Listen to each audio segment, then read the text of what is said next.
नमो लोये सर्वसावाय नमो समय साराय स्वानुभूत्या चकास्ते चित् स्वभावाय भावाय सर्वभावांतरच्छिदे मंगलम भगवान वीरो मंगलम गौतमो गणे मंगलम कुंड कुंडाय जैन धर्मोस्तु मंगलम सर्वमंगल मांगल्यम सर्वकल्याणकारकम प्रधानम सर्वधर्माणां जैनम जयतु शासनम ओंकार बिंदु संयुक्तम नित्यं ध्यायन्ति योगिनः कामदं मोक्षदं चैव ओंकाराय नमो।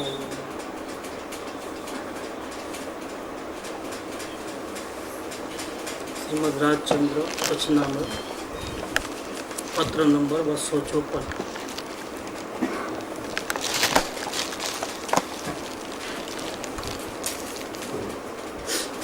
पांचवा लेक्चर से पाउडर ने इस पत्र में सबसे पहले ये बताया कि जीव को जन्म मरण से मुक्त होने की, आत्म कल्याण करने की भावना ही उत्पन्न नहीं होती है। ये जीव का सबसे बड़ा दोष है।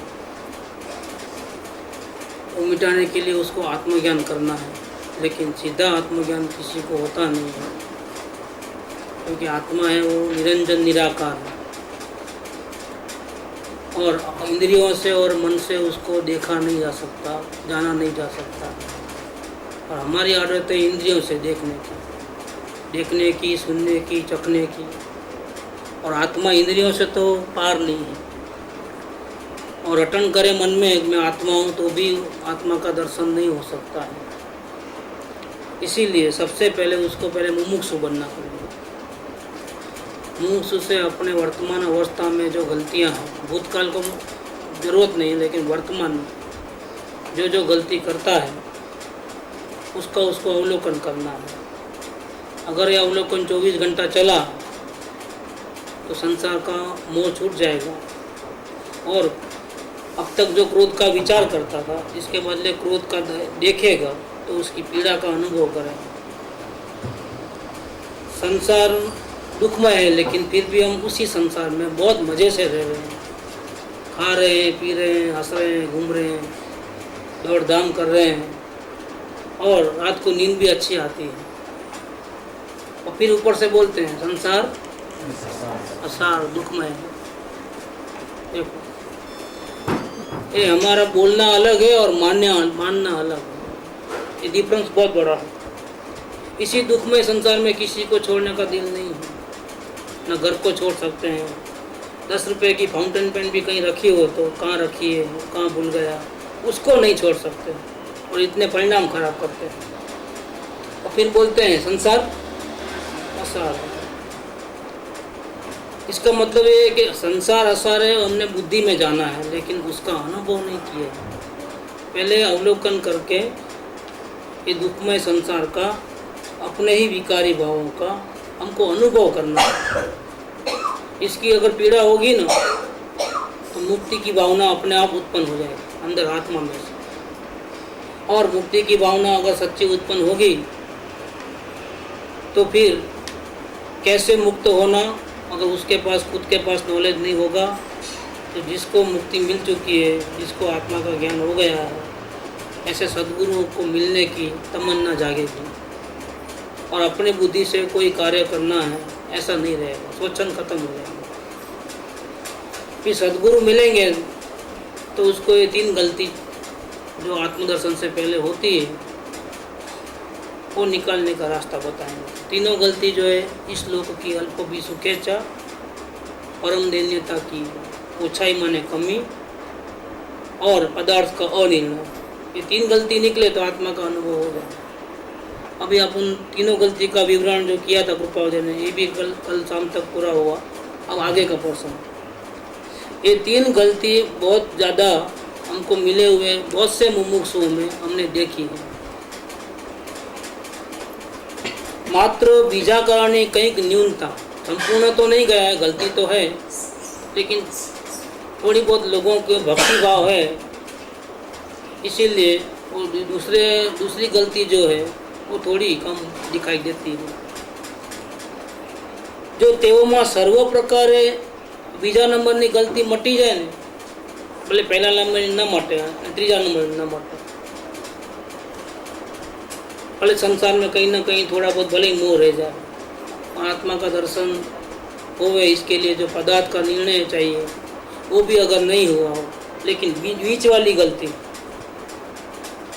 गलती सत्पुरुष में परमेश्वर बुद्धि होना, अगर ये इसमें अगर हम ठीक ठाक कर लेवे और संपूर्ण सरेंडर हो जाए, बीच वाली गलती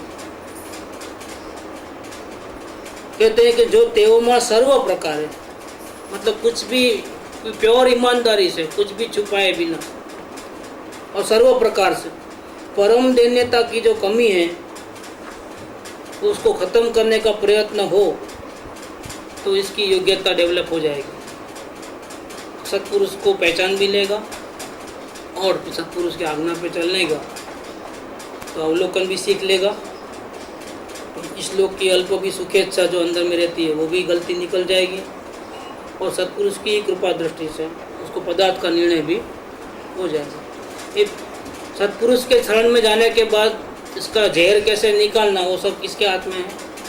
सत्पुरुष का। इसलिए अगर दूसरा कुछ भी न करे मानो मुक्ति के लिए, लेकिन अगर सत्पुरुष के पीछे संपूर्ण सरेंडर होकर के पड़ जाए तो उसका काम हो जाता है। ये बात इधर कहते हैं। एम अमे जाणीए छीए परम दैन्यपणुं ए त्रणेयमां बळवान साधन छे અને એ ત્રણેયનું બીજ શું છે? महात्माने विषे परम प्रेमार्पण ए छे। कोई प्रगट सत्पुरुष मिले और परमात्मा तुल्य उसकी भक्ति हो जाए, अंदर से आ जाए, प्रेम का अर्पण हो जाए, मेरा तेरा मिट जाए। और प्रेम में क्या होता है? जिससे हम प्रेम करते हैं उससे कोई बात छुपाते नहीं, उसको हम दुखी नहीं कर सकते और उसके लिए चाहे जो कुर्बानी देने को हम तैयार होते हैं। दूसरा कि वो दुखी हो जाए ऐसा हमको इच्छा नहीं, और दूसरा कंडीशन नहीं रखते हैं कि मैं आपको इतना प्रेम करता हूँ तो इसके बदले में आप मुझे ऐसा वैसा, कोई कंडीशन नहीं। सत्पुरुष के साथ इस प्रकार से अपने को अगर हो जावे तो अपना लाइन क्लियर है, ऐसा बोलते हैं। अधिक क्या कहना? पहली गलती और तीसरी गलती निकल जाने के लिए हमको दूसरी गलती को निकालना। सबसे पहले अवलोकन करने के बाद सबसे पहले कौन सी गलती निकालना? कि अगर सत्पुरुष में परमेश्वर बुद्धि नहीं आती है, संपूर्ण सर्वभाव समर्पण करने की वृत्ति अंदर से नहीं आती है, पहले उसको क्लियर करना। अधिक क्या कहना? अनंत काल में यही मार्ग है। कृपादेव क्या कहते हैं कि आज तक जितने ही संसारी जीव पहले भटकते थे और आज भगवान बन चुके हैं, सिद्धालय में बैठे हैं, जितने भी, इसमें से एक भी जीव ऐसा नहीं है जिसने सत्पुरुष की आराधना न की हो और उसको मोक्ष मिल गया हो। सभी जीवों ने प्रगट सत्पुरुष की वचनों की आराधना की है, सत्पुरुष को पहले पहचाना है, उनसे प्रेम किया है, परमेश्वर बुद्धि की है, इसके बाद ही उसको अंतर में आत्मा का दर्शन करने का जो तरीका है वो समझ में आया है। इसके पहले किसी को नहीं हुआ। अनंत काले एज मार्ग है। अपने नमस्कार मंत्र में सिद्ध भगवान को बाद में नमस्कार करते हैं, अरविंद भगवान को पहले नमस्कार करते हैं। क्या वजह है? गुरु का महत्व है। गुरु का महत्व भगवान से ज़्यादा है। क्यों? कि गुरु ने तो हमको कहा कि तुम भगवान हो, हमको क्या मालूम था कि हम भगवान हो? हम तो अपने को संसारी, पुरुष, स्त्री, कुटुंब वाले, परिग्रह वाले ऐसा मानते हैं। तो गुरु के नज़र में हमको मालूम पड़ा उनके कहने से कि नहीं, जैसा हम अपने को मानते हैं ऐसे हम हैं नहीं। असल में हम संसारी नहीं है, असल में हम शुद्ध बुद्ध चैतन्य। गुरु नहीं मिलते तो हमको क्या मालूम पड़ा? और गुरु ने ही हमको रास्ता सुझाया कि कैसे हम परमात्मा बन सकते हैं। हमको तो कभी सपना भी नहीं आया कि हम भी परमात्मा बन सकते हैं। आया है कभी सपना? इतनी ज़िंदगी में कभी ऐसा लगा है कि हम भी भगवान बन सकते हैं, हमको भी मोक्ष हो सकता है? लेकिन सद्गुरु मिलते हैं तो बोलते हैं कि जानवर को भी मुक्ति मिलती है, उसको भी आत्मज्ञान होता है, फिर तुमको क्यों नहीं होगा? नहीं, लेकिन हमने इतने सारे पाप किए हैं, बात बात में झूठ बोलते हैं, क्रोध मान माया लोभ, हमारा क्या होगा? हमको कैसे मिलेगा? आत्मदर्शन कैसे होगा? हम बड़े बड़े योगियों को नहीं होता है। क्यों नहीं होता है बड़े बड़े योगियों को? कि उनको त्याग का अभिमान होता है, वो किसी सत्पुरुष के शरण में जाते नहीं है। वो बड़े बड़े शास्त्र पाठियों को नहीं होता है। क्यों? तो उन्होंने एक गलती कर दी। कौन सी? कि शास्त्र तो बहुत पढ़े, लेकिन प्रगट जो सत्पुरुष है उनके चरणों में अपना सर्वभाव अर्पण नहीं किया। कृपा उदय के पास तो ये मार्ग है। कौन सा मार्ग? भले आप शास्त्र पढ़े हो नहीं पढ़े हो, हमको नहीं देखना। दीवा भक्ति पूजा भक्ति कितने करते हो, हमको नहीं देखना। सारा दिन पाप करते हो कि पुण्य करते हो, हमको नहीं देखना। आप भले 24 घंटा टीवी देखो, उससे कोई लेना देना नहीं है। लेकिन प्रगट आत्मकल्याण करने की आपको 100% की शुद्ध भावना है कि नहीं है? और उस भावना को सफल करने के लिए किसी आत्मज्ञानी के कांटेक्ट करके, उसको पहचान करके उसमें परमेश्वर बुद्धि की है कि नहीं की है? इतना सवाल है। ये कृपाविडो का मार्ग ऐसा है। कृपाविडो का क्या अनंत काल यही मार्ग है, लिखा है इधर कि अनंत काल ये ज मार्ग है। एक होए त्रण काल मां परमारथनो।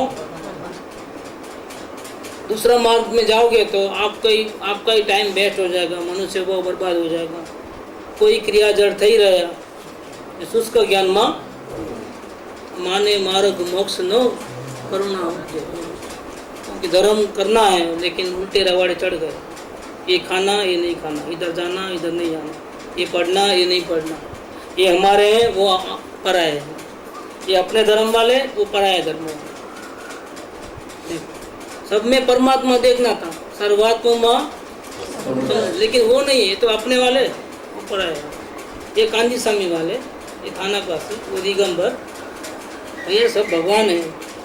जीव मात्र भगवान है। वो दृष्टि कहाँ से? वो बिना सद्गुरु कोई न। सद्गुरु मिलेंगे तो सब में एक धर्म समान दृष्टि आएगी, नहीं तो प्रॉब्लम हो जाएगा। सब जीव मात्र है, सब सुखी होना चाहते हैं, और सुखी होने का एक ही मार्ग है।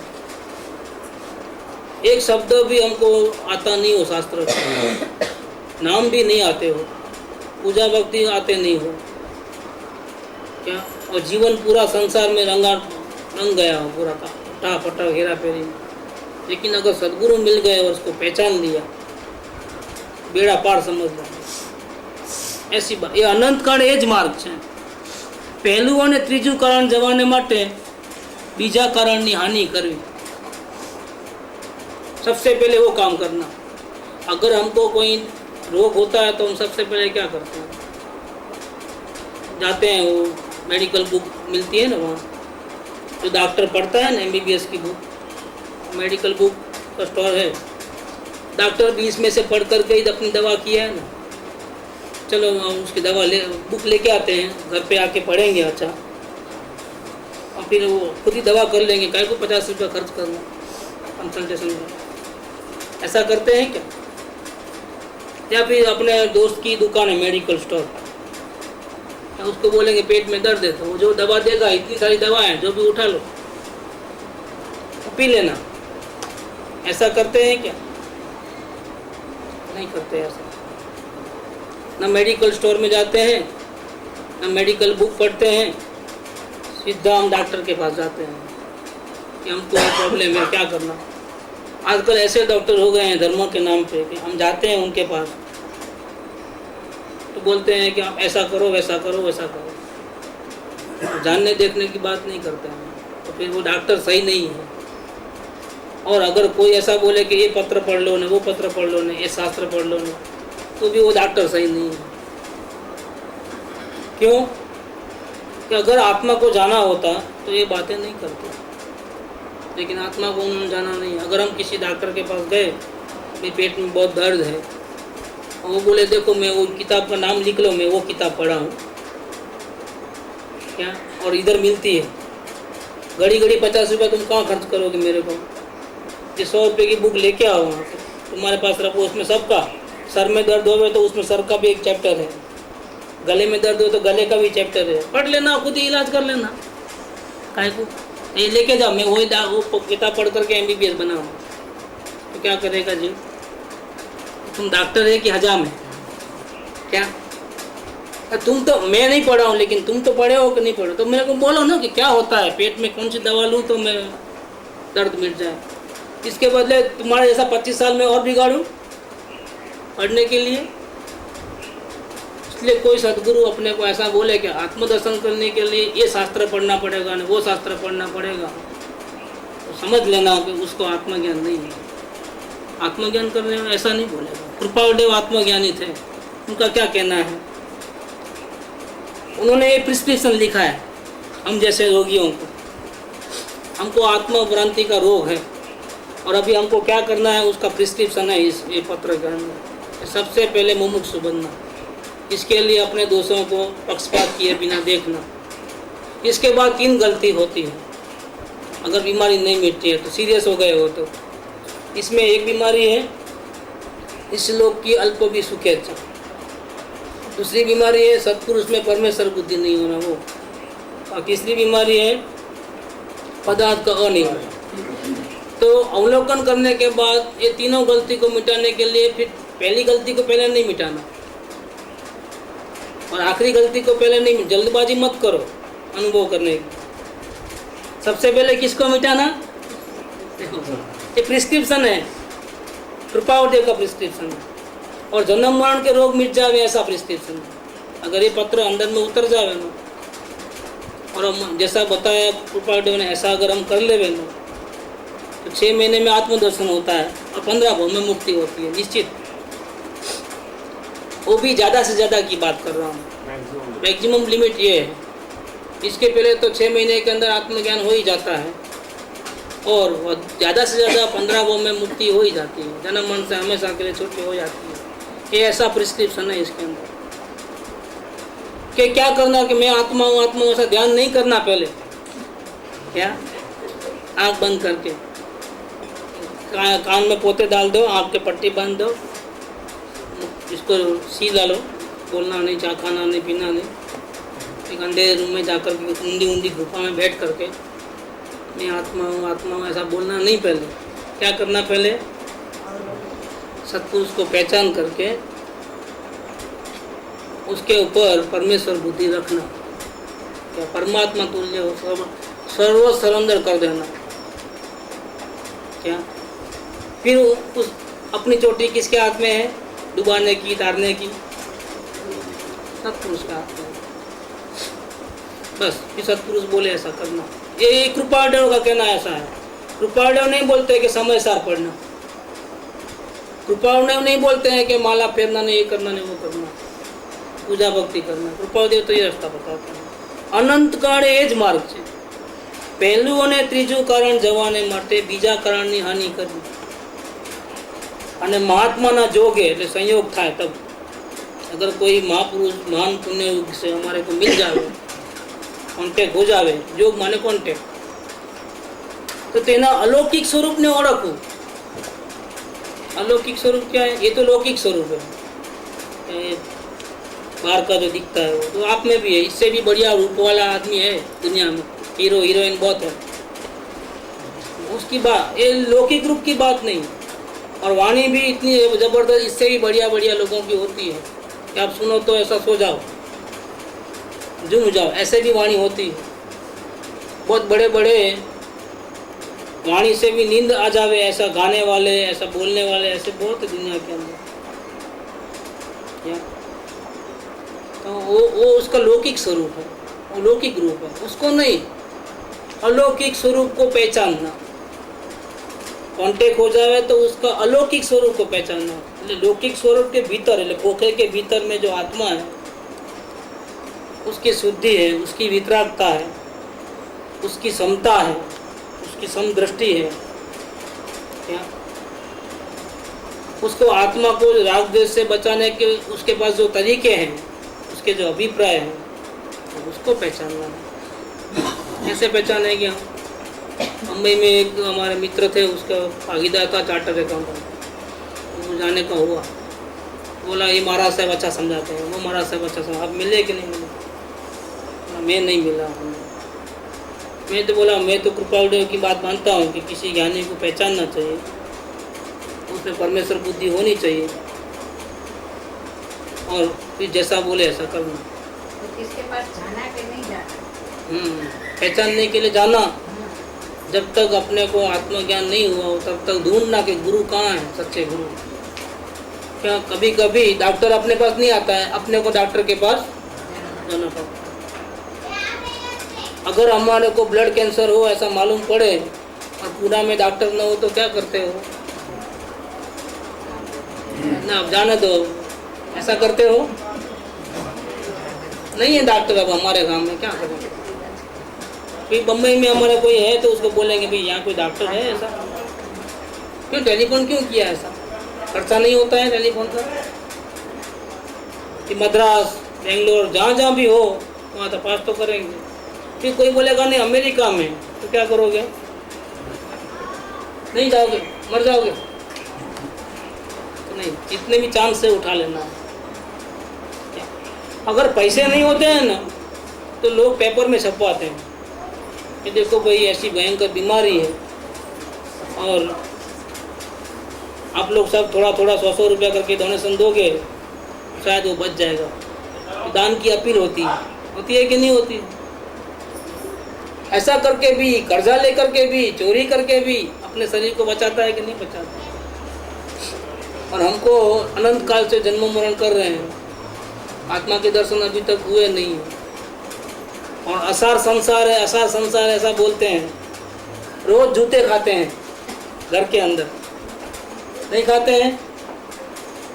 लड़का बात नहीं मानता है, पति बात नहीं मानता है, बहू बात नहीं मानती है, और रोज क्लेश तो होता ही है। कितना भी हम बोले कि नहीं करना है, नहीं, नरक में कौन जाएगा, कर्म कौन बांधेगा? लेकिन क्या होता है कि प्रसंग ऐसे बनते हैं ना कि यहाँ से तीर निकल जाते हैं, इधर से कि यहाँ से तीर निकलते हैं तो वहाँ भी कोई कम नहीं है, सांस भी कभी होती, वहाँ से भी निकलते हैं तीर, फिर टक्कर होती है, फिर आग निकलती है और फिर अशांति फैल जाती है। होता है ना, ये नहीं होता है?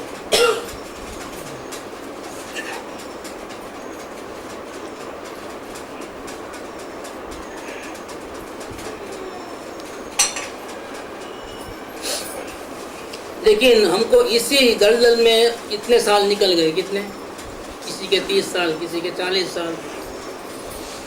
मालूम है संसार असार है, संसार में सुख नहीं, लेकिन कभी ये संसार के दुखों से बचने के लिए हमको किसी सदगुरु की राय लेनी चाहिए कि भाई हमको क्या करना चाहिए शांति से रहने के लिए। ये भव नहीं बिगड़े और पर भव भी नहीं बिगड़े, जल्दी से मोक्ष हो जाए, उसके लिए हमको क्या करना चाहिए? उसके लिए हमने क्या किया आज तक? घर बैठे कोई आकर के हमारे मुंह में ऐसा खोल कर रखा है, डालना है तो डालो। हमको खाना भूख नहीं है, हम अभी आने वाले नहीं है किधर। ऐसा ही है हमारे घर में। इतनी जिंदगी में हम कभी सदगुरु को ढूंढने नहीं निकले। अनंत काल थी आतड़्यो बिना बांध, सेव्या नहीं गुरु संत ने। હું કરું એ જ અજ્ઞાનતા, સકટનો ભાર જેમ કૂતરાની જેમ આ ગાડું હું ચલાવું છું, ઘર મારાથી ચાલે છે। હું ના હોઉં તો બધું ગડબડ થઈ જાય। પછી વહુ બરાબર કામ ન કરે, શું કહી નાખે, ઉલટું સુલટું થઈ જાય। આપણે છીએ એટલે બધું બરાબર છે, આપણે ન હોય તો શું થઈ જશે કોને ખબર? ધરતી આસમાન એક થઈ જશે આપણે બધા। ઘરના પુરુષ કહે કે હું બેઠો છું ને એટલે છોકરાઓ સીધા ચાલે છે, આ ચાવી આપી દઉં ને પછી જુઓ શું મજા થાય છે। આ તો મારું બધું વ્યવસ્થા ને આયોજન ને એટલું સરસ, બધાને મુઠ્ઠીમાં રાખીને કોઈ આપણે આજ્ઞા વિરુદ્ધ ન જાય। સારું બાપા કરમ બાંધો, પોટલા બાંધીને જાજો। પછી ધર્મ સુધતો નથી કોઈને પણ, જ્ઞાની પુરુષને ગોતવા નીકળવું નથી। કેમ કે નીકળી આવે ઘરથી બહાર નીકળે તો પછી ઘરમાં પછી કેટલું ઊંધું થઈ જાય તમને ખબર નથી। બાંધીને બુથી લાખ નહીં, શું કે આમ કે વાંધી નથી રાખવું, પછી શું થાય તમને શું ખબર છે? તમેથી થોડા અહીંયા આવવાના છો પછી પાછા સમજાવવા માટે? ના ભાઈ ના, અમારે સંસાર વાલો છે. સંસાર અસાર નથી, સંસાર એ છાતી અને ગળામાં ઘૂસી ગયો છે, એવો નથી નીચે ઉતરતો, નથી બહાર નીકળતો. એટલે આપણે આ જિંદગીમાં હજી સુધી કોઈ જ્ઞાની પુરુષને ગોતવા નીકળ્યા નથી, અને જ્ઞાની પુરુષની એકેય વાત માની નથી. રોજ કૃપાવડ્યની ભક્તિ કરી. કૃપાવડ્ય કહે છે કે અનંત કાળે આ જ માર્ગ છે. એ તો હવે અમને તમે સમજાવો છો ત્યારે સમજણ પડે છે, બાકી સમજણ જ નહોતી પડતી. વાંચતા હતા અમે, એવું કંઈ નહીં. આ ભક્તિ નથી વાંચી. બિના નયન પાવે નહીં, બિના નયન કી બાત, સેવે સદગુરુ કે ચરણ. હવે કૃપાવડ્ય લખીને ગયા બધા, માને કોણ? ખાલી આપણે પૂજા જ કરવાની, બીજું કઈ નહીં. કૃપાવડ્યની વાત એકે ન માનવા. કઈ ગયા છે અનંત કાળે એ જ માર્ગ છે. સૌથી પહેલા શું કરવું? મહાત્માના કોન્ટેક્ટથી તેના અલૌકિક સ્વરૂપને જોવું. પછી બીજું, ન ઓળખાય તો ઓળખવાની પરમ તીવ્રતા રાખવી. નહીં, મને હજી ઓળખાતું નથી. 2 દિવસ થયા, 4 દિવસ થયા, અઠવાડિયાથી સાંભળીએ છીએ, પણ હજી જે તમે કહો છો કે પરમેશ્વર બુદ્ધિ આવી જોઈએ, એ આવતી નથી. કાંઈ વાંધો નહીં, એની તીવ્રતા રાખો, કેમ કે એ વગર તો ઉદ્ધાર થવાનો. આત્મધ્યાન પછી કરજો. સૌથી પહેલા તમે સદગુરુને તો ઓળખી લો. ઓળખવાની હા હિન્દીમાં, ગુજરાતીમાં મને બધું ઓડિયન્સ ગુજરાતી ને વધારે. મને ત્યાંથી જ મને એવું હતું કે પુના જઈ સર મારા ગુજરાતીમાં લેક્ચર થશે, ત્યાં તો હિન્દી જ. મારી ભાષા છે ગુજરાતી. શું થાય હિન્દી, બધા હિન્દી. સાચી વાત છે. હવે આ લોકોને બધું ધ્યાન રાખે ને, આપણે તો પછી ગમે ત્યારે કરી લેશું.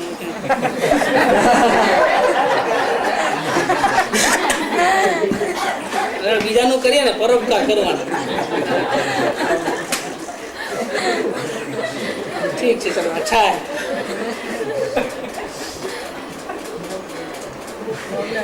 महात्मा के कांटेक्ट होवे तब उसके अलौकिक स्वरूप को पहचानना.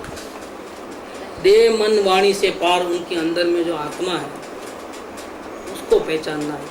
वहाँ परमेश्वर विराजमान है, साक्षात जागती ज्योत है वो. क्या अपने पास भी ज्योत है, लेकिन वो बुझी हुई है. और महात्मा के अंदर में जो ज्योत है वो कैसी है? प्रकाशमान. देह भिन्न और आत्मा भिन्न, प्रकट भान हो रहा है.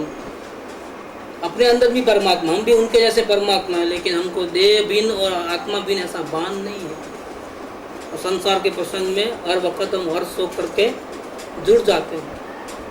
हमको ये भी पता नहीं है कि हम भगवान हैं, और हमको ये भी पता नहीं है कि भगवान के दर्शन करने के लिए क्या करना चाहिए. केवल करुणा मूर्ति सो दिन बंधु दीनानाथ, पापी परम नाथ छू. ये सिस्टम है. हमको कुछ भी नहीं मालूम, अनाथ है. ये भगवान हूँ, भूली गए हो.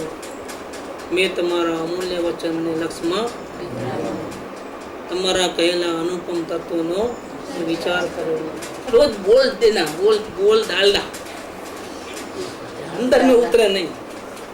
जेम जेम हूँ તમારા તત્વનો વિચાર કરું છું સૂક્ષ્મતાથી, તેમ તેમ અંદરમાં પ્રકાશ થઈ જાય છે. તમારા તત્વના ચમત્કારો મારા સ્વરૂપનો. આપણો પ્રકાશ થતો જ નથી રોજ બોલીએ તો. બોલવામાં કઈ ભૂલ થતી હશે, वो समझ में नहीं आता. क्या कहते हैं इधर કે તેના અલૌકિક સ્વરૂપને ઓળખવું અને ઓળખવાની પરમ તીવ્રતા રાખવી.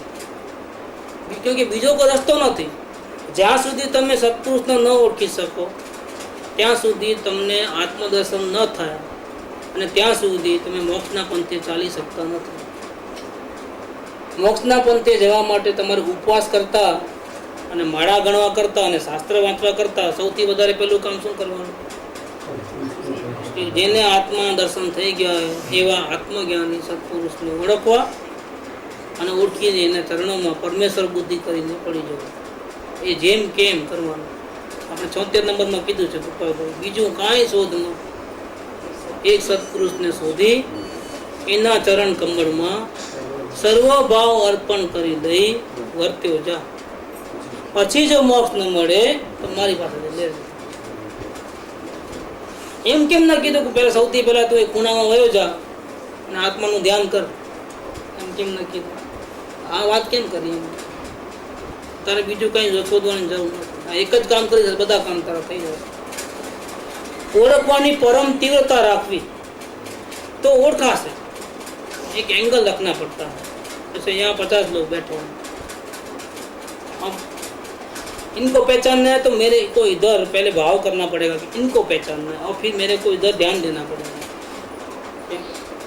ऐसे ही कांटेक्ट होता है, लेकिन हम तो ऐसे ही सुन लेते हैं, सुनने के लिए आए, थोड़ा समझने के लिए 2-4 प्रश्न पूछे और चले गए. लेकिन पहचानना है, इस व्यक्ति को पहचानना है. ये ऐसी बातें कहाँ से करता है, किधर से करता है? ये शास्त्र तो हमने ही पढ़ा था, लेकिन हम पढ़ते हैं तो अलग अर्थ निकलता है, ये पढ़ते हैं तो अलग अर्थ निकलता है. तो ये आया कहाँ से? हम भी आत्मा है, वो भी आत्मा है, फिर इतना डिफरेंस क्यों, किधर से निकला? ऐसा करके उसको सामने वाले व्यक्ति के अंतःकरण को पहचानने की कोशिश करना. तो पहचानने का एंगल रखोगे तो दिखेगा, अगर आप पहचानने का एंगल नहीं रखोगे तो नहीं पहचानने में आएगा. तो ओळखवानी परम तीव्रता रखवी तो ओळखाશે. लास्ट में कहते हैं कि मुमुक्षुना नेत्रो महात्मा ने ओळखी ले. क्या सामने ही विराजमान है लेकिन नहीं देखे तो फिर तो समझना कि हम मुमुक्षु नहीं है. क्या कि कोट किधर है? सामने सद्गुरु हो और हम पहचानने की कोशिश करें और फिर भी हमको पहचानने में नहीं आवे, इसका मतलब क्या? कि हमको हमारे संसार में बहुत रुचि है, हमको आत्मा से जरा भी प्रेम नहीं है और जन्म मरण से मुक्त होने के लिए हम कोई प्रयत्न नहीं करते हैं. हमारी नज़र में दूसरे लोग गलती करते हैं, हमारी नज़र दूसरों की गलतियों के ऊपर है, हमारी नज़र हमारी गलतियों के ऊपर नज़र नहीं है, हम कितने राग द्वेष करते हैं उसके ऊपर नज़र नहीं है. तो हम मुमुक्षु नहीं है, और मुमुक्षु नहीं होंगे तो ज्ञानी पुरुष को पहचान नहीं सकोगे. सामने होंगे तो भी नहीं पहचान सकोगे. इसीलिए सबसे पहले क्या करने को बोले यहाँ पर?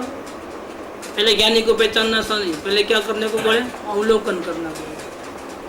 अवलोकन करके अपने दोस्त को देखो, पक्षपात किए बिना देखो, और फिर आगे जब अपने को ज़रूरत लगे कि नहीं अभी हमारे को सद्गुरु की ज़रूरत है, हमको ये रोग क्रोध मान माया लोग मिटाना नहीं मालूम पड़ता है कैसे मिटाना, तब अंदर से भावना जगेगी कि सद्गुरु मिले तो अच्छी बात है, तो हम पूछेंगे उनको.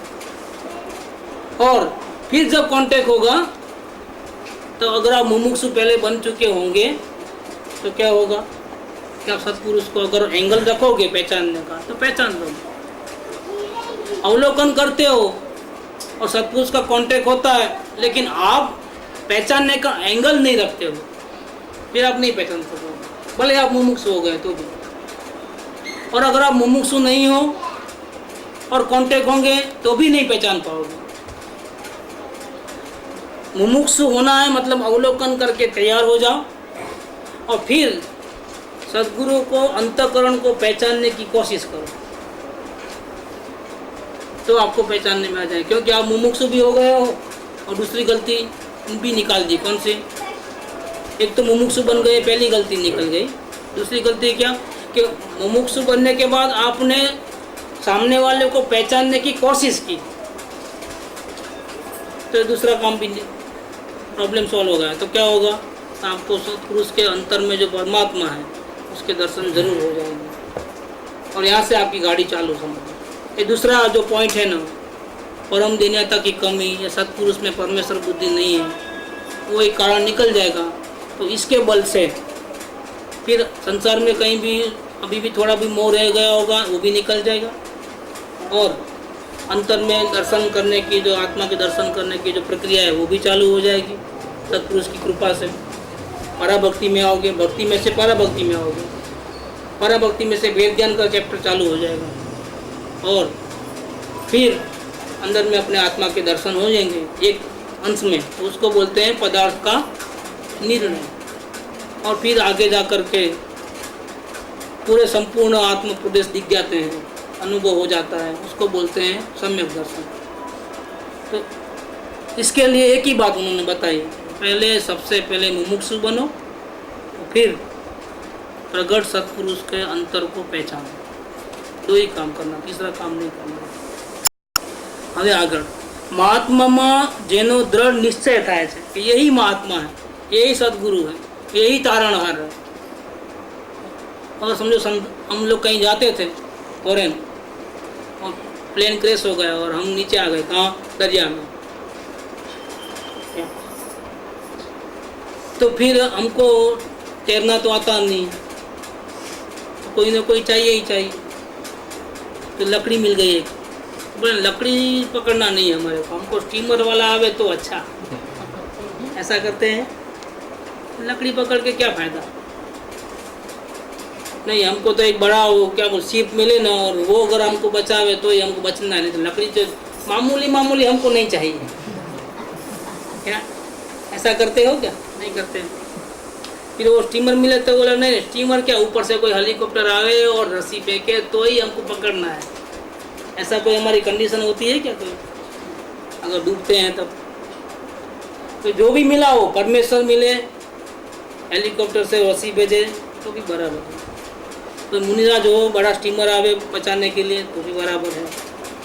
छोटी छोटी होड़ी हो श्रावक की, अगर वो भी हमको रास्ता बताए तो भी हम तैयार हैं। और कोई नहीं मिले, एक सड़ा हुआ लकड़ा मिले ना, सड़ा हुआ तो भी हम क्या करेंगे? कि हम चांस छोड़ेंगे क्या? तब हमारे पास वो नहीं है कि सड़ी हुई लकड़ी क्या पकड़ेंगे। उदारा सिंह जैसा पहलवान अगर दरिया में गिर गया हो और सूख लकड़ी कोई बोलता हो कि मेरा हाथ पकड़, मैं तुमको खींच लेता हूँ, तो क्या करेगा वो? नहीं, कोई तुम गिर जाओगे तो ऐसा सोचेगा कि मैं तुम्हारा हाथ पकड़ूं, लेकिन तुम्हारी हालत देखे तुम, मैं 100 किलो का, तुम 40 किलो के भी नहीं हो, मुझे बचाने निकले हो, हाथों में अभी पकड़ लूँ लेकिन तुम डूब जाओगे। ऐसा करता है, ऐसा सोचता है। डूबतो मानस तरणु पण नखरे करता है, इसका मतलब उसको तीरना नहीं, उसको डूब जाना पसंद। नखरे मत करो।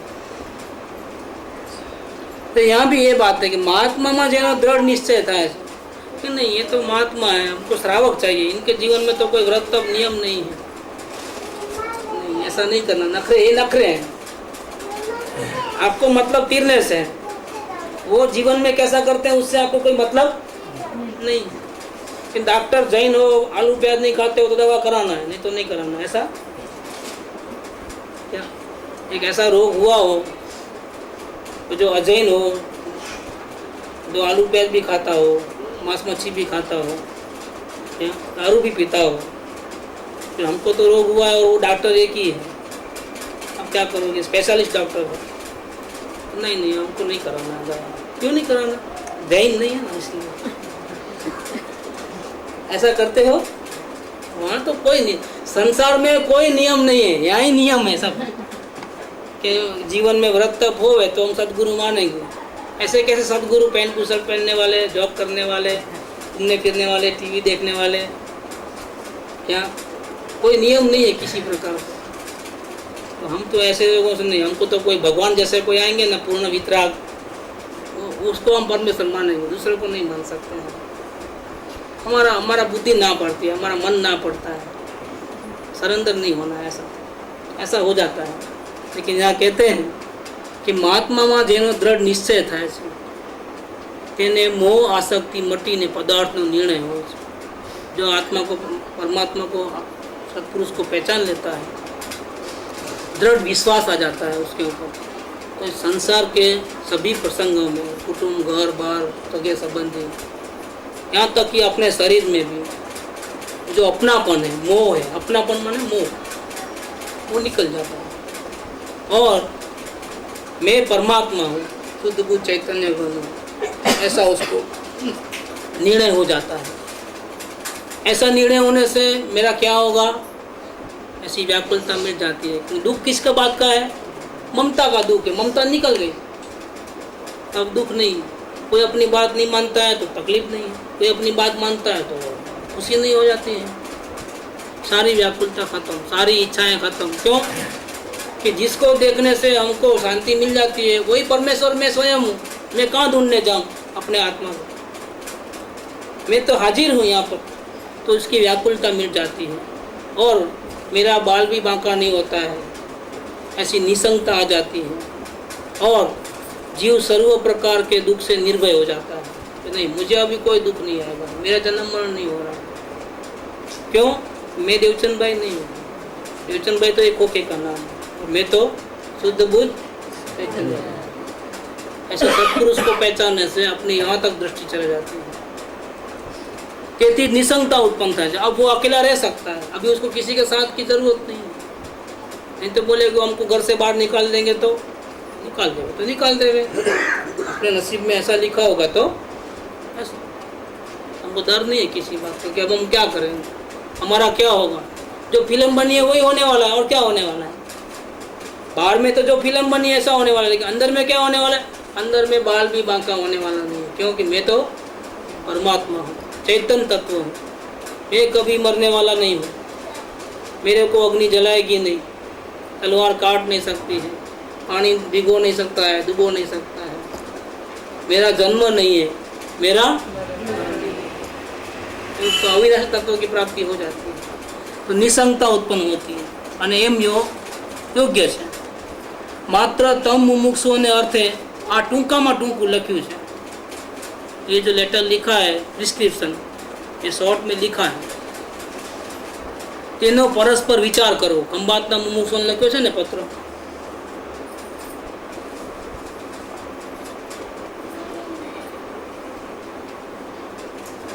તમે બધા મુમુક્ષુઓ ભેગા થઈને આ પત્રનો એકબીજાએ વિચાર કરવો, પછી એનો વિસ્તાર કરવો। કેમ કે આ તો ટૂંકું લખ્યું છે, હજી એનો ઘણો વિસ્તાર થઈ શકે છે અને એને સમજવાનો કોશિશ કરવી। આ પ્રિસ્ક્રિપ્શનને સમજવાની કોશિશ કરવી। એમ અમે કહીએ છીએ, એટલે આ અમારો ઓર્ડર છે। એમ કૃપાળદેવ ऑर्डर देते हैं। ऐसे बहुत से पत्र हैं जिसमें मुमुक्षुओं को कृपालदेव ने ऑर्डर दिया है, लेकिन हम वो ऑर्डर को पहले न तो पढ़ते हैं, कौन से लेटर में क्या लिखा है वो भी पता नहीं है। हमारे लिए कृपालदेव ने कितनी कृपा करके, कितना टाइम बिगाड़ करके अपना ये ऑर्डर रख के गए हैं, मुक्ति का मार्ग छोड़ के गए हैं, लेकिन न हम पढ़ते हैं, न आपस में विचार करते हैं, न उसको जीवन में उतारने का कोई प्रयत्न करते हैं, तो जिंदगी चले जाती है ऐसे ही। એમ અમે કહીએ છીએ। અમે આમાં એટલે આ પત્રમાં ઘણો ગૂઢ રહસ્યમય શાસ્ત્રોનો અર્થ પણ પ્રતિપાદન કર્યો છે। આ એક પત્ર વાંચો અને 1000 શાસ્ત્રો વાંચો બરાબર છે। તો હવે 1000 શાસ્ત્રો વાંચવા સારા કે આ એક પત્ર વાંચવો સારો?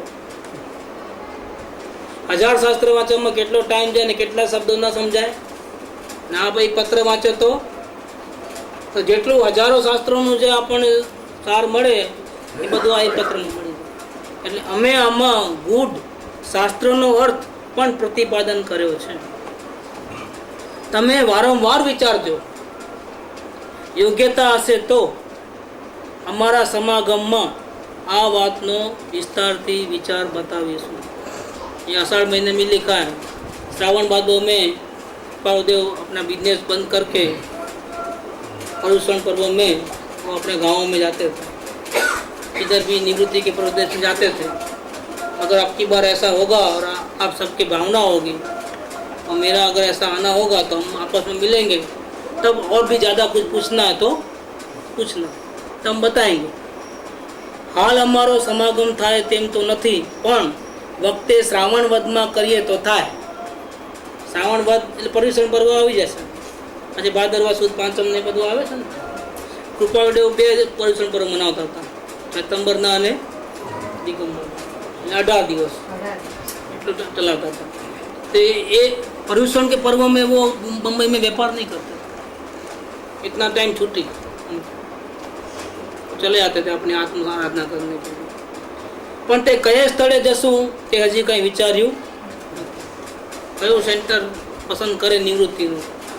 એ વખતે હું નિવૃત્ત હું, તે વખતે તમારે પણ નિવૃત્તિ લઈને આવી જવું હોય કોન્ટેક્ટ કરવો હોય ને શિબિરમાં ભાગ લેવો હોય તો આવી જાઓ. ત્યાં આપણે પર્સનલી વધારે એકબીજાની ચર્ચા કરી શકીએ. કળિયુગ છે. આ કાળ કયો છે? કળિયુગ છે. સર્વજ્ઞ ભગવાન નથી, નગ્ન દિગંબર મુનિરાજો નથી, શ્રાવકો પણ મળવા મુશ્કેલ છે, જ્ઞાનીઓ મળે છે પણ ઓળખાતા નથી, કેમ કે એમનો બહારનો જે વ્યવહાર છે એ અજ્ઞાની જેવો જ છે. સત્સંગ ક્યાંય રોજ થતો નથી, અઠવાડિયામાં એકાદ વખત 2 વખત, ક્યાંક ક્યાંક, એ પણ ક્યાંક ક્યાંક, આખા પૂનામાં 1-2 ઠેકાણે થોડી ભક્તિ કરીએ. એક વહેલી સવારે કરીએ દુકાન જવા પહેલાં, એક દુકાનેથી બધા દાવા પોટલા બાંધીને આવીએ પછી રાતના ભેગા થઈને, એ પણ અઠવાડિયા 2 વખત, રોજ તો થાય નહીં. આવું ક્યારેક ક્યારેક. આ શું છે? કળિયુગ છે. આ કાળનું દૂષણ કેમ કહેવામાં આવે? કેમ કે સત્સંગ અહીંયા મળતો નથી. માત્ર એક ક્ષણવાર પણ વસ્તુ વિચાર વિના ન રહેવું, એવી મહાત્માઓની શિક્ષા છે. મહાત્માઓનું આ કેવું છે કે તમે ક્ષણવાર પણ વસ્તુ વિચાર વગર ન રહો. એટલે શું કરવાનું? અવલોકન. હવે સમજાય છે કે અવલોકન કરવું. 253 એમણે અવલોકનનું બીજું નામ લીધું છે, સ્વરૂપ ચિંતન ભક્તિ. શું નામ લીધું? અવલોકન. આપણે અવલોકનની બુકમાં લીધું છે. અવલોકનના બીજા નામોમાં એક નામ સ્વાધ્યાય છે, એક નામ વિચારણા છે, એક નામ આ પણ છે, સ્વરૂપ ચિંતન ભક્તિ. તો અહીંયા 253 છે. એકાંત પ્રભાત એટલે લગભગ 6 વાગ્યા પહેલાંનું મોર્નિંગમાં, બધા સાંજ સૂઈ ગયા હોય ત્યારે આપણે જાગી જવું એમ. એકાંત પ્રભાત, પ્રથમ પ્રહર એ સેવા ભક્તિને માટે યોગ્ય કાળ છે.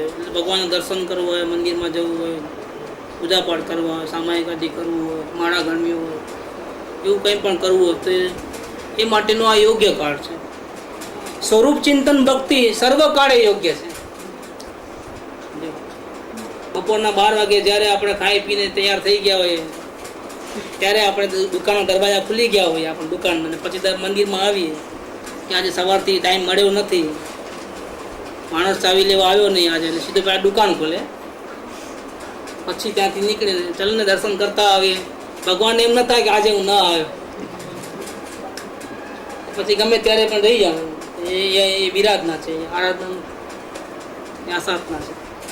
તો એને મંદિરમાં જવાનો એક ટાઈમ હોય, ઉપાશ્રય જવાનો એક ટાઈમ હોય. રાતના 12 વાગે ઉપાશ્રય ન જવાય. રાતના 12 વાગે સ્વરૂપ ચિંતન ભક્તિ કરી શકાય. એટલે અવલોકન ગમે ત્યારે કરે, ખાતા ખાતા કરી શકાય.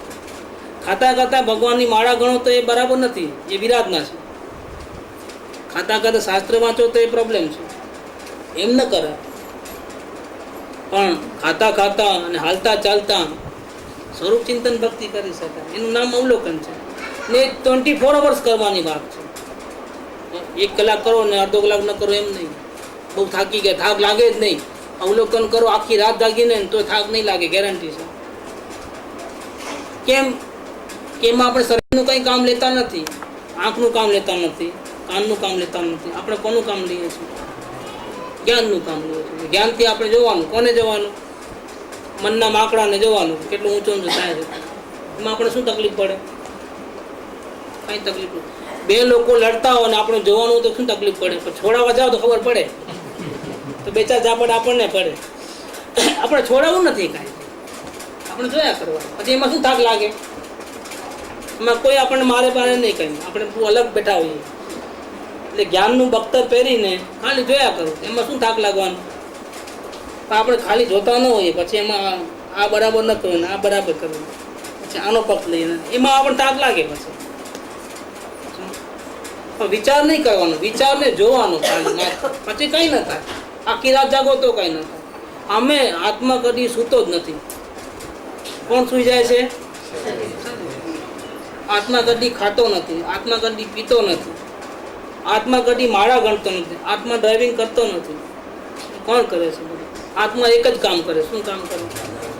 જાણવું જાણવું જાણવું જાણવું જાણવું, એ સિવાય બીજું કંઈ ન કરે. તો એને થાક ન લાગે. કેમ કે એનો સ્વભાવ છે. જાણવું એનો સ્વભાવ છે. સ્વભાવ હોય તો થાક ન લાગે. અને જો સ્વભાવથી ઉલટું કરવા જાઓ, હવે આનો સ્વભાવ છે અહીંથી વળવું, તો વાળી શકાય. હવે આમ વાળો જાઉં એનો સ્વભાવ નથી, એની રચના એવા પ્રકારની છે કે આમ ન વાળી શકે. વાળવા જાવ તો બહુ પ્રોબ્લેમ થશે પણ પાછા તો જબરદસ્તી વાળે તો શું થાય, તૂટી જાય. સ્વભાવમાં થાક ન લાગે. એમ આત્મા જાણે જાણે જાણે તો શાંત થઈ જાય, પછી રાગદ્વેષ ન થાય. નથી જાણતો ને ઉલટું કામ કરે છે અને માટે રાગદ્વેષ થાય છે. જાણવામાં નતું નથી અને એ ઉઠાપટક કરવા જાય, હેરાફેરી. વહુને કે તું આમ ન કર ને આમ કર, વહુ કે તમે ટકટક ન કરો, એટલે આ ચાલુ થઈ સમજે. રાગદ્વેષ કેમ થાય એટલા માટે. પછી જોવા જાણવામાં રહો ને બે જણા, જોવા જાણવામાં રહેવાય તો પછી આપણે હું સાસ શું કામ નહીં એ બહુ શું કામ નહીં.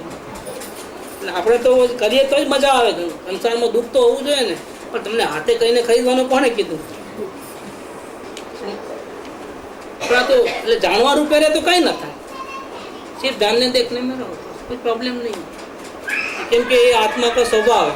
जानने देखने में रहना वो आत्मा का स्वभाव, शांति हो जाएगी जीवन में. यहाँ ये पत्र अपना 254 पूरा होता है. टाइम अपने पास थोड़ा अभी भी है, ऐसे तो आज जाने का ही, और आपको भी छुट्टी है. प्रश्न उत्तर कुछ करना है तो कर सकते हो, आगे क्या करना है.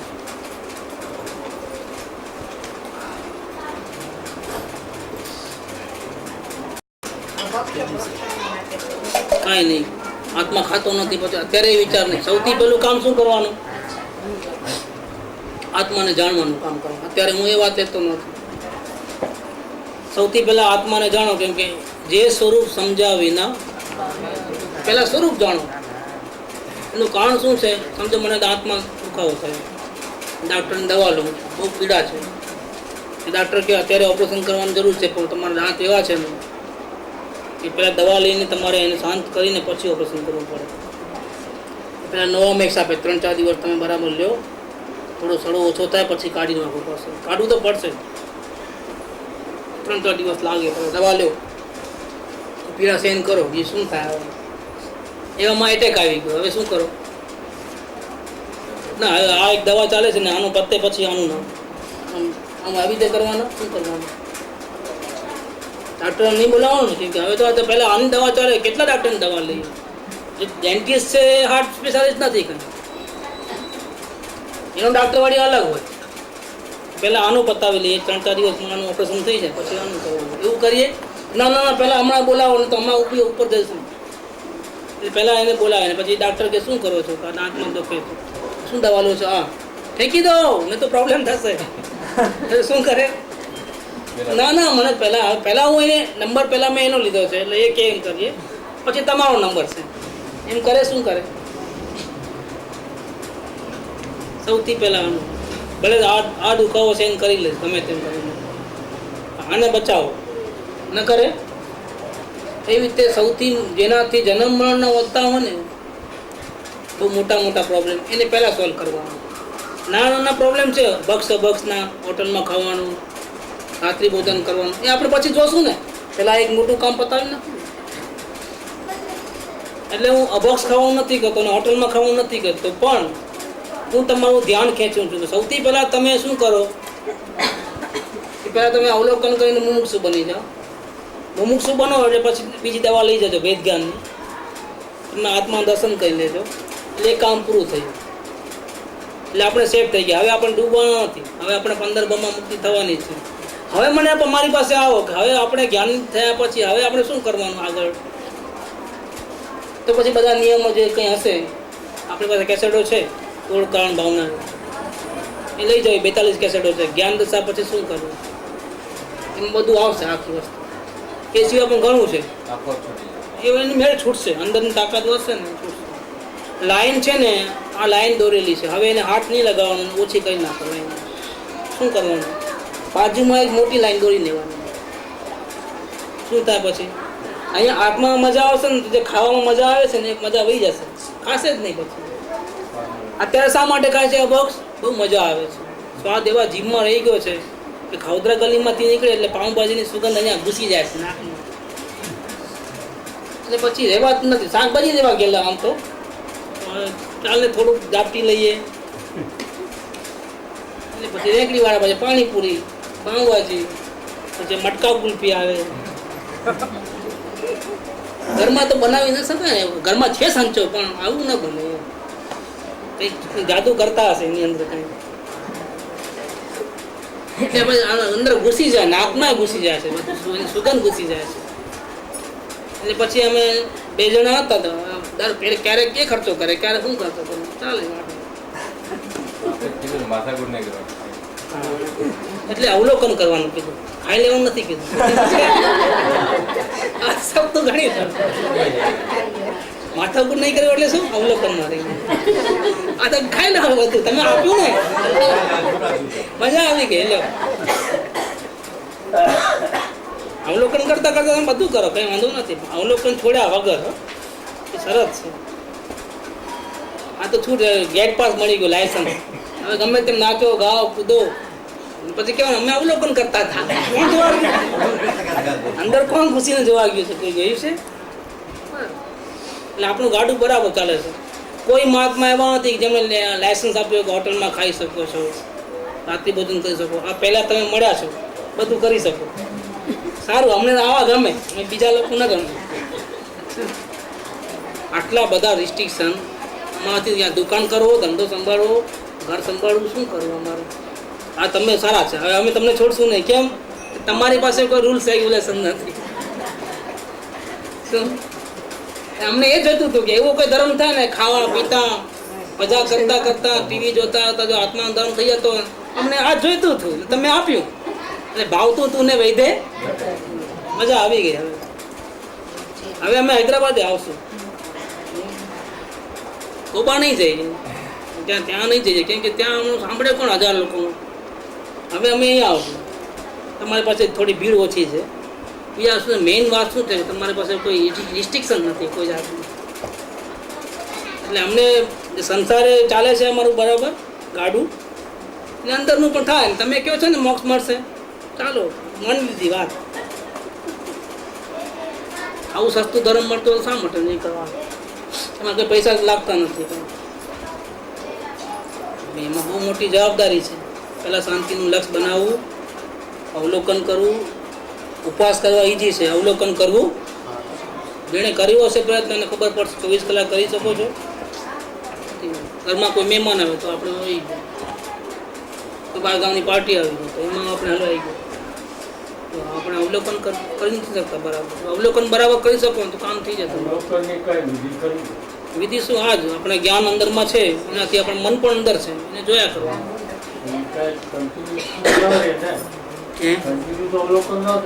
ન રહે તો આપણે કોશિશ કરીએ થાય. પહેલા બિલકુલ નહોતા કરતા, હવે થોડું ઘણું થાય છે. હજી થોડું વધારો પ્રેક્ટિસ કરતા કરતા. અને જો આત્મા પર પ્રેમ હશે તો ધીરે ધીરે આ વધશે અને બીજું ઘટશે. આ તો શરૂઆત છે ને, હજી તો શરૂઆત કરતા કરતા કરતા જેમ જેમ આત્માનો પ્રેમ વધે વધે તેમ આ લાઈન વધતી જાય, મોટી વધતી જાય. પેલી લાઈન ઓછી થતી જાય. તમે એક જ જણા કે કદી કર્યું ન હોય અને હમણાં બધું 24 કલાક થઈ જાય તો એમ તો ન થાય ને. આપણે એકડો ઘૂંટેલો તો શું થતું હતું પહેલાં? એકડો પાટીમાં આવડો મોટો એકડો થાય, ઘૂંટતા 15 દિવસ સુધી એકડો જ ઘૂંટવાડે, બીજો 2 નંબર શીખવાડે જ નહીં.